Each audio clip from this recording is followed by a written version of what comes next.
Kembali di berita utama saudara, warga Ciputa Timur, Tangerang Selatan diresahkan dengan kabar pocong berkeliaran ke lingkungan mereka. Beberapa minggu terakhir, warga Ciputa Timur, Tangerang Selatan takut keluar rumah pada malam hari. Sebab beredar isu adanya pocong berkeliaran di lingkungan mereka. Isu ini bermula dari unggahan seorang warganet yang mengaku lihat pocong di sekitar kosnya di Ciputa Timur. Informasi itu meluas dengan cepat. Tim gabungan Polsek Ciputa Timur bersama TNI dan unsur keamanan lingkungan menggelar patroli di sejumlah titik. Setelah ditelusuri, sosok pocong yang viral diduga pengamen mengenakan kostum pocong.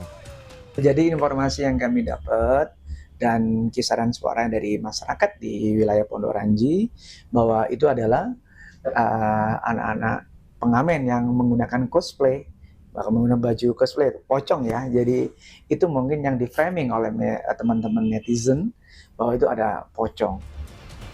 Polisi mengimbau masyarakat tidak mudah percaya informasi yang belum terbukti kebenarannya. Warga juga diminta melapor ke call center 110 apabila menemukan hal mencurigakan.